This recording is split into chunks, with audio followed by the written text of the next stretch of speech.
guest today is Ido Flatow. How are you doing, Ido? Hi, I'm fine. Thank you. Where are you from? I'm from Israel. I actually knew that. Yeah. What do you do? That's a trick question. Basically, I'm a consultant, an architect, a trainer, a book author, and a course author. How many books? One and a half. One and a half. What's the published one? The published one is a book called Pro.NET Performance, which I wrote together with two other architects from the company I work for, Seller Group, and their names are Sasha Goldstein, who is the CTO of a company, and another consultant from a company called Dima Zorbalev. Who published that? It's an A-Press. Okay. Yeah. Well, I was impressed. You're here at Dev Connections, and I did 2 talks, and I'm tired. And you did how many? You did a whole workshop? I did plus, a workshop on Monday, 3 talks yesterday, and 1 talk today. Wow. Yeah, I think and I didn't fly from Israel either. I flew here on Saturday, so I had enough time to relax and get my things together. But yeah, 4 talks are a lot, and if you add the workshop on top of that, then that's a lot. I think I'm the speaker with the most with the most sessions in this conference. Wow. Yeah. Well, I'm glad you have a little bit of energy left to be on my show. A bit. Yeah, I'm tired. Let's talk about. I know one of your sessions was on Fiddler, and we've never really talked about Fiddler on the show. Although it's a tool that I really like a lot. In fact, I used it in my session. I did a web API session, and I used it in there. Tell me about Fiddler. Well, Fiddler, some people think that Fiddler is basically an HTTP sniffer. They can use it to watch the HTTP traffic they have between their clients and their server, whether the clients are web browsers or just .NET applications. But Fiddler is more than that. Fiddler is what is called a web debugger, because other than just showing you the traffic, it allows you to manipulate the traffic. It allows you to create traffic out of thin air. It allows you to mimic servers. You can record a server with Fiddler and then shut that server down and let Fiddler respond with those requests, with those responses for the requests. It can do a lot more than that. It can show you not only the data as a stream of bytes, it can show the data as you would have seen it in the browser. So if you look at images, you would have seen the images. If it's an HTML file, you can see the representation in the browser, the rendered HTML.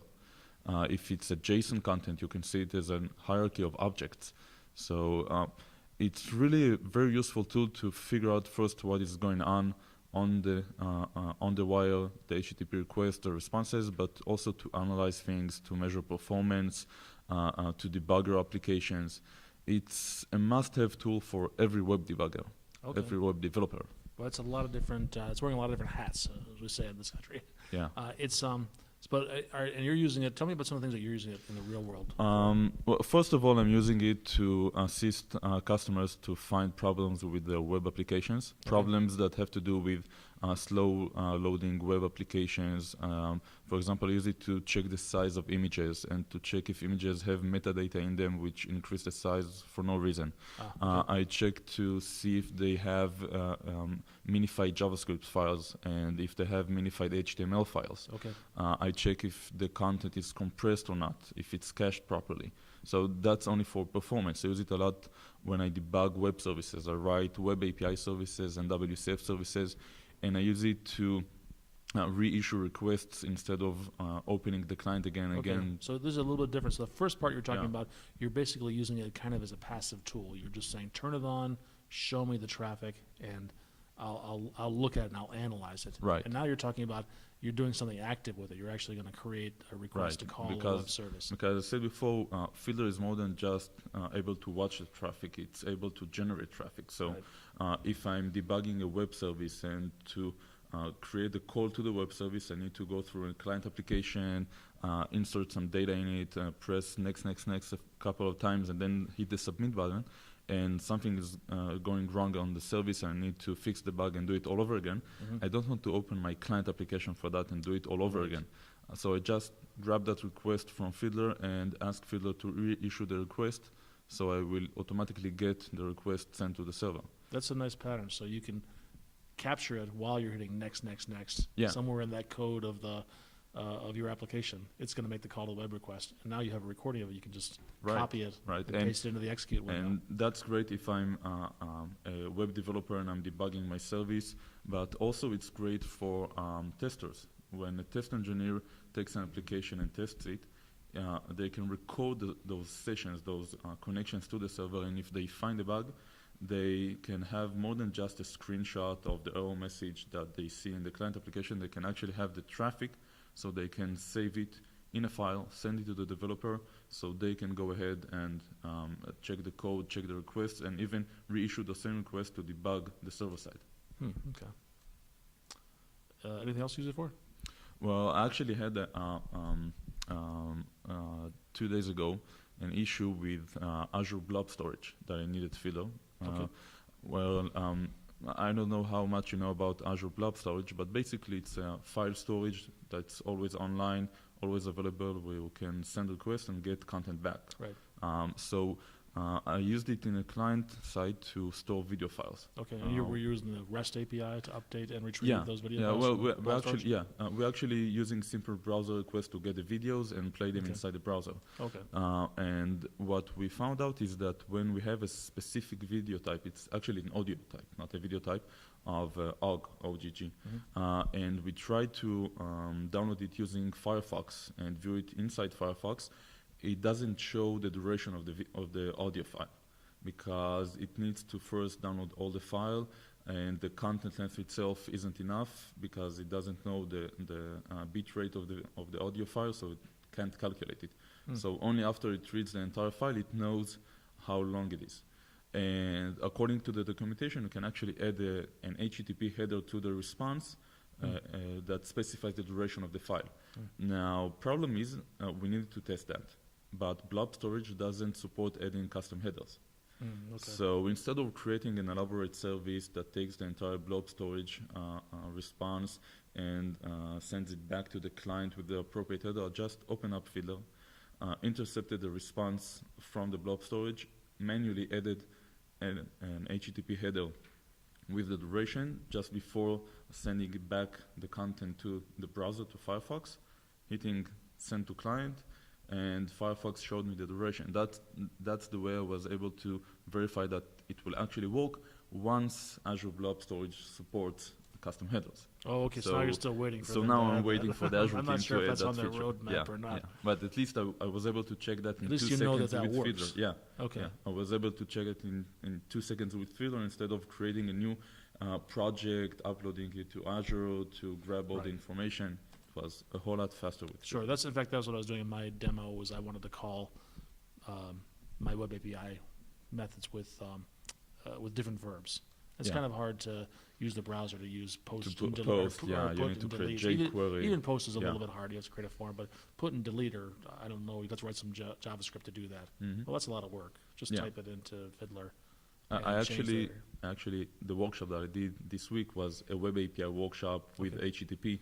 So yeah, I showed exactly the same thing.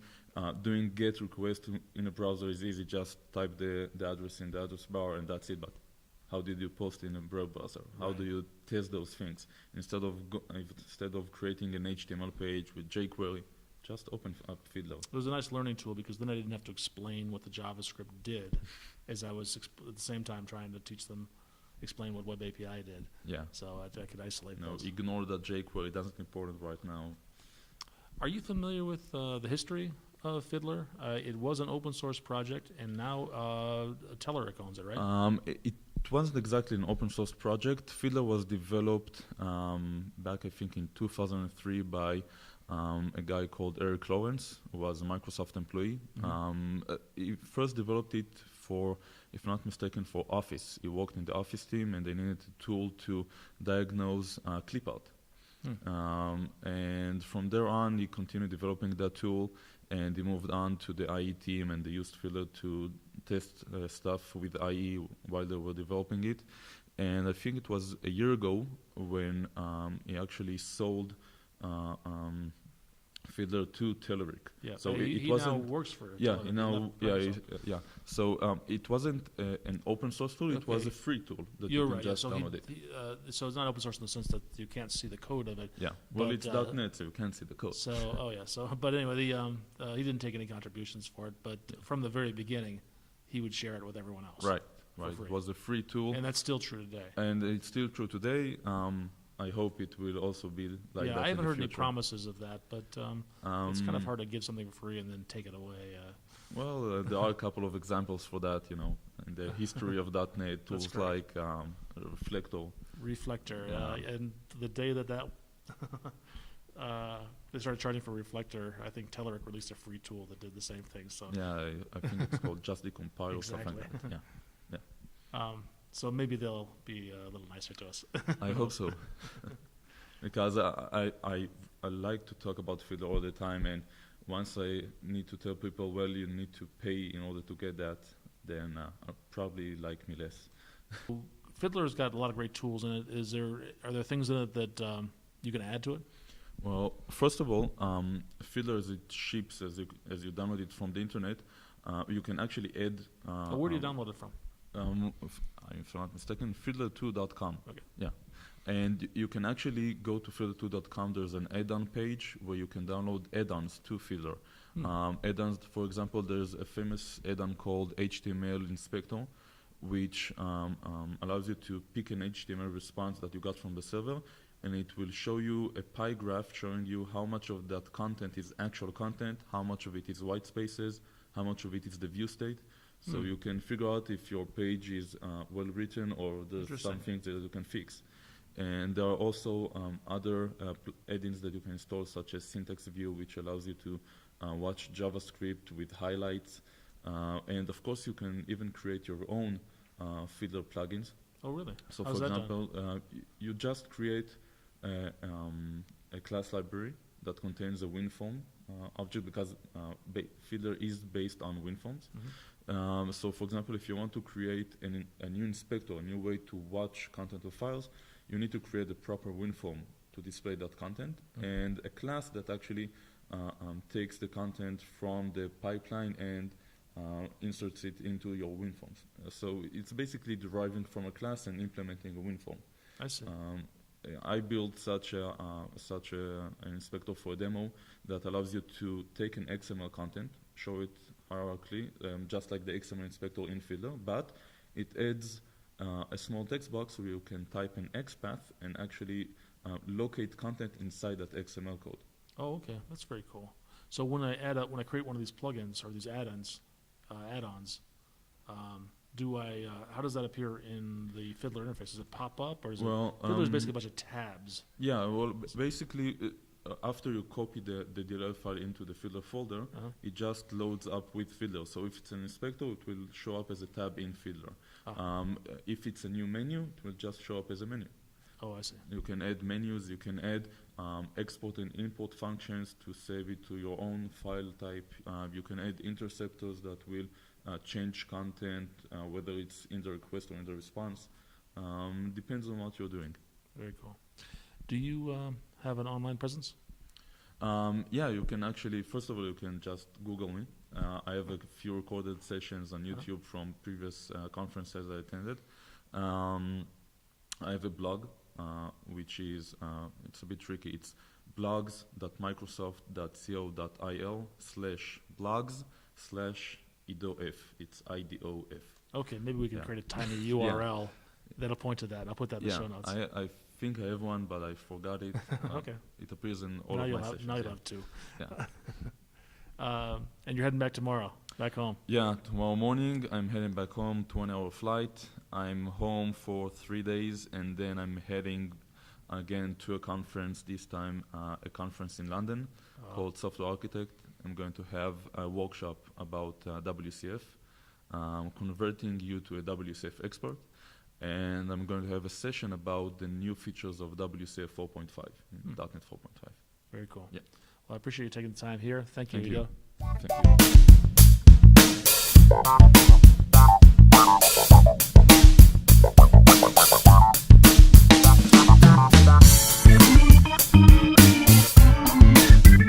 you.